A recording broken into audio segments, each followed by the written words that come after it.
Good afternoon, investors. You're now on KleverStock with me, Wan Izul, and I'll be serving you the midday roundup with the latest market updates from this morning up until now. Kicking it off with the Bursa Malaysia updates. Selling pressure on Bursa Malaysia intensified on Wednesday morning as the benchmark index gapped down. That's following a brutal overnight session on Wall Street. Now, the FBM KLCI fell 4.25 points to 1,694.81 at the opening bell, sliding further after breaching the critical 1,700 point psychological support level in the previous session. Now, investor sentiment has soured globally following US President Donald Trump's latest ultimatum to European allies over the control of Greenland.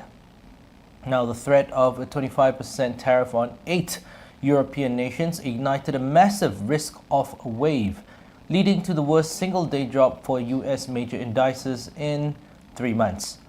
The Dow Jones plummeted 870 points, at least 1.76%, to 48,488.95, while the Nasdaq sank 2.39% as traders fled tech and growth stocks for safe haven assets. TA Securities noted in its technical outlook the mounting geopolitical tension between the US and Europe should see stocks retrace further as external sentiment deteriorates. Now, the research house identified immediate technical support for the KLCI at 1,645, with resistance now capped at the 1,727 mark.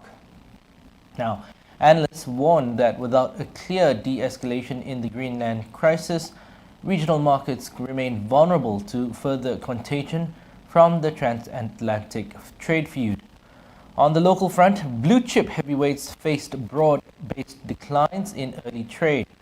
Petronas Dagangan slid by 14 cents to 20 ringgit 74 cents, while utility giant Tenaga Nasional shed by 8 cents to 13 ringgit 72 cents.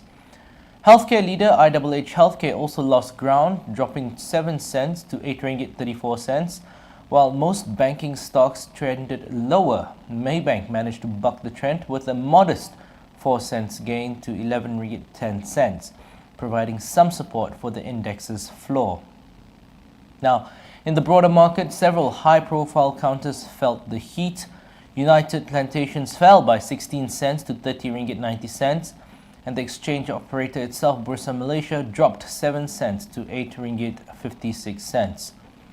Tech-related Pentamaster was also caught in the global tech rout, losing 6 cents to 3 ringgit 70 cents. Conversely, a handful of active stocks displayed resilience. Ace Market newcomer SBS Nexus edged up by half a cent to 24.5 cents, while Zetris AI added half a cent to trade at 81 cents. The current volatility comes just a day after the International Monetary Fund, IMF, warned that a spiral of escalation in trade wars remains the greatest risk to global growth in 2026. Now, as the US administration doubles down on its America First approach, Malaysian exporters and tech players are closely watching for any secondary impacts on regional supply chains. Investors are now awaiting a scheduled speech by President Trump at the World Economic Forum in Davos later today, which could either signal a move toward diplomacy or further entrench the current trade standoff.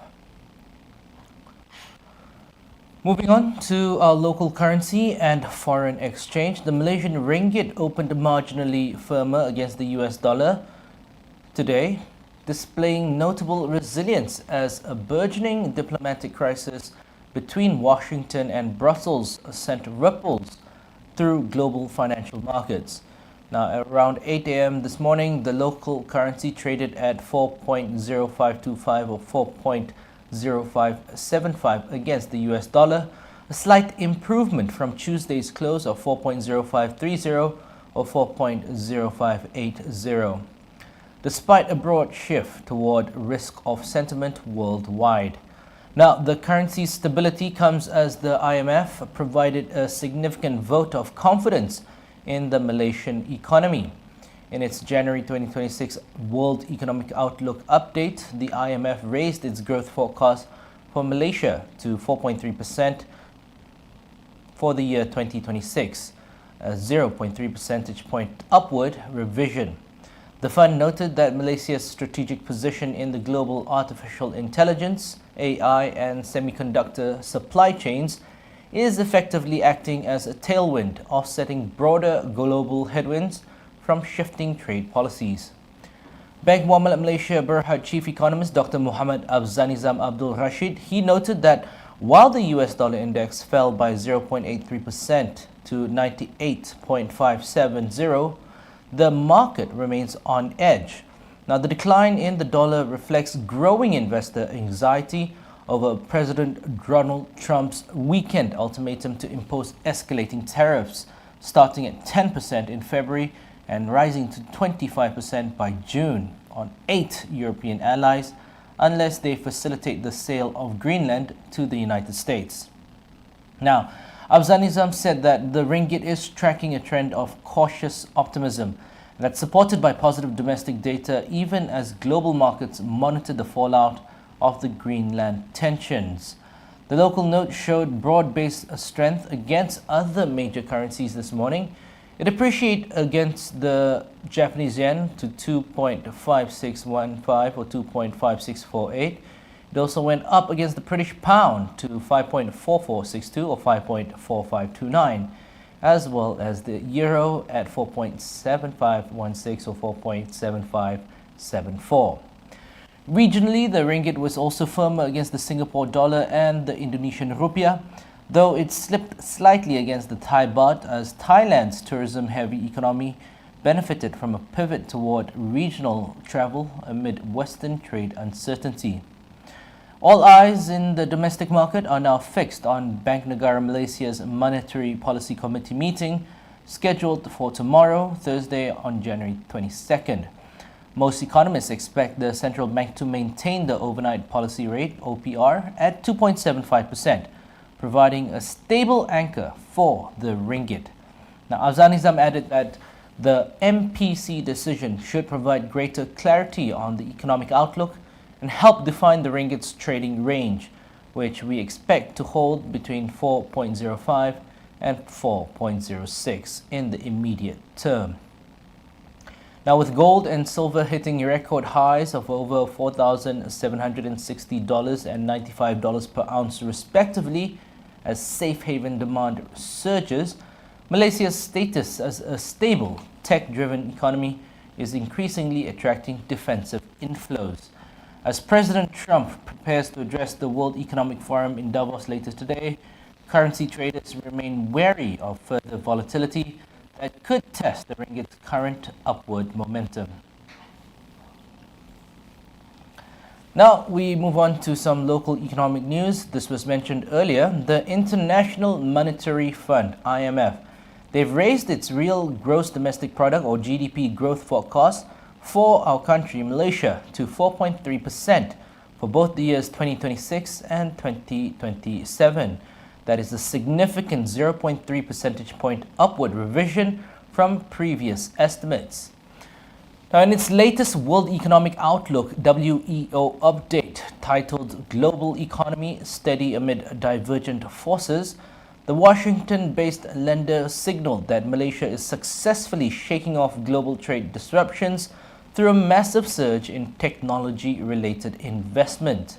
Now, the revision comes as the global economy displays unexpected resilience, with global growth projected at 3.3% for the year 2026.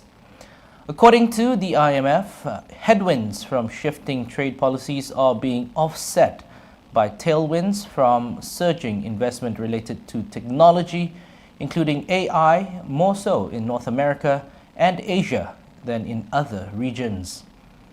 Now, Malaysia is a critical node in the global semiconductor and data center supply chain, is emerging as a primary beneficiary of this AI-driven tech upcycle. While the IMF estimated Malaysia's 2025 growth at 4.6%, moderating from the 5.1% recorded in 2024, the outlook for the next 2 years has brightened considerably. The fund's chief economist, Pierre-Olivier Grunchas, noted that while trade and tariff disruptions throughout 2025 were impactful, they were ultimately mitigated by the private sector's adaptability and broadly accommodative financial conditions.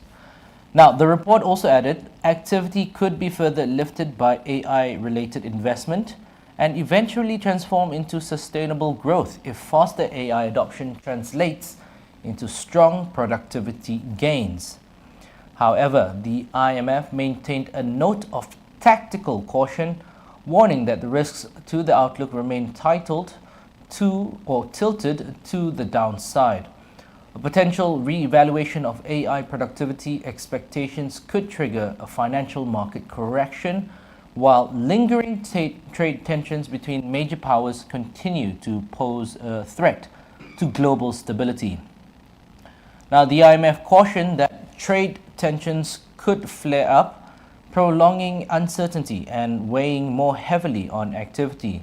They also echoed the current market anxiety over the developing transatlantic feud regarding Greenland.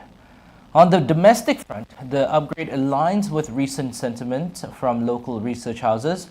Bank Malaysia Berhad Chief Economist Dr. Muhammad Afzanizam Abdul Rashid stated that the IMF's positive assessment on Malaysia's economic conditions is a key factor supporting the ringgit's recent stability. Now, Afzanizam said that the upgrade reinforces the view that Malaysia's structural reforms and focus on high-growth sectors like digital infrastructure are yielding desirable effects on market confidence. Now, as the government moves into the first year of the 13th Malaysia Plan, the IMF emphasizes that restoring fiscal buffers and implementing structural reforms without delay will be essential to sustain this momentum. With the global headline inflation expected to decline to 3.8% this year, Malaysia's relatively low inflation environment, forecasted by local analysts at 1.6%, is expected to further support household spending and domestic demand through 2027. Continuing with more economic news updates, this is one of the major stories this week. The Malaysian Anti-Corruption Commission, MACC, they've dramatically escalated its investigation into IJM Corporation Berhad, freezing 55 personal and corporate bank accounts containing a total of 15.8 million ringgit. Now, the crackdown, conducted under a special operation codenamed Ops Heart, is part of an expansive probe into alleged corporate governance failures, procurement irregularities, and an offshore money laundering scheme estimated at 2.5 billion ringgit. MACC investigators yesterday conducted simultaneous raids at 4 separate locations, including the private residence and corporate office of a senior management executive holding a Tan-Sri title. Now, a source within the agency revealed that the commission is currently focused on tracing and seizing additional assets suspected to have been acquired through unlawful financial transactions. Now, the probe is being carried out under Section 16 of the MACC Act, as well as the Anti-Money Laundering, Anti-Terrorism Financing and Proceeds of Unlawful Activities Act. Now, MACC Chief Commissioner Tan Sri Azam Baki confirmed today that the investigation is active and intensifying.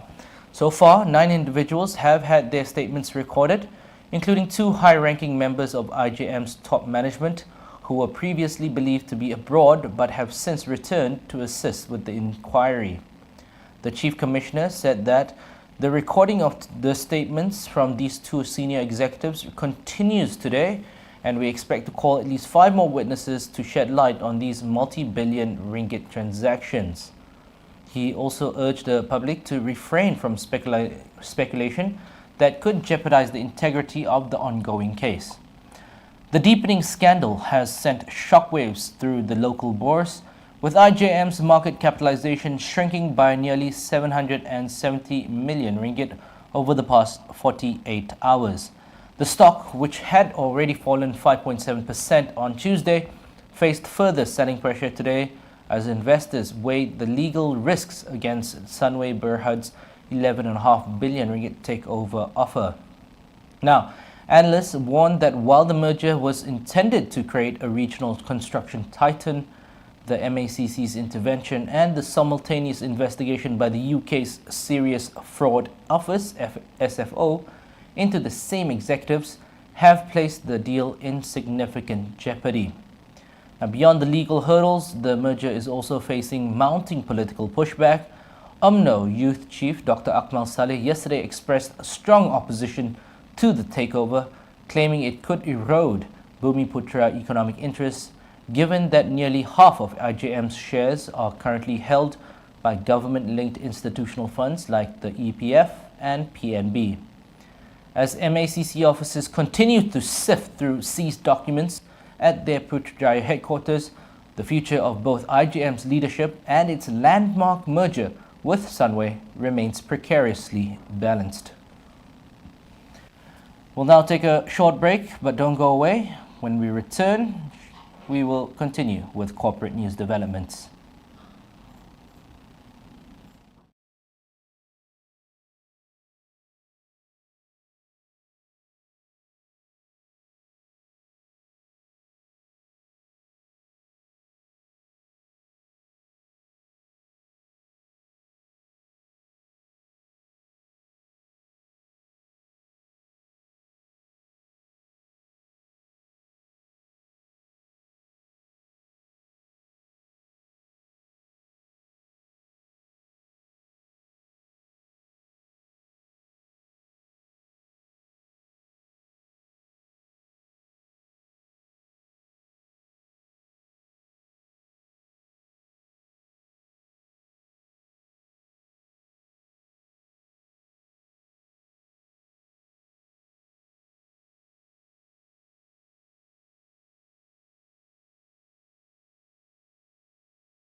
Welcome back to the Midday Roundup. Let's continue with some corporate news updates. ISF Group Berhad, a Johor-based end-to-end piping solutions provider, has seen their IPO oversubscribed by 31.14 times, ahead of its upcoming listing on the ACE market of Bursa Malaysia.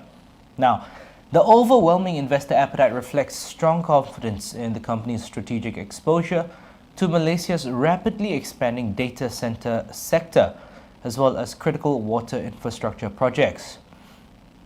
Now, the IPO, priced at 33 cents per share, aims to raise 61.15 million ringgit in fresh capital. Of the 50 million shares made available to the Malaysian public, the group received 11,446 applications for over 1.6 billion shares, with a total value exceeding 530 million ringgit. Now, the public portion saw an oversubscription rate of 44.49 times, while the Bumiputra public portion was oversubscribed by 17.78 times. Managing Director Jeff I. Boon Chen said that we are encouraged by the positive response to our IPO, which reflects investor confidence in our business model and long-term growth prospects. He also noted that the funds raised would be instrumental in scaling operations to meet the surging demand for specialized piping systems. ISF, through its subsidiary Yo Plumber Sdn Bhd, has transitioned from a plumbing materials trader in 2001 to a high-tech piping specialist. Now, as of December 9th, 2025, the group boasts an unbilled order book of 120.68 million ringgit, providing earnings visibility through 2028. A significant driver of this growth is the AI data center wave. Data center projects accounted for nearly half of the group's revenue in the first half of 2025, as complex piping for cooling systems is a critical requirement for hyperscale facilities.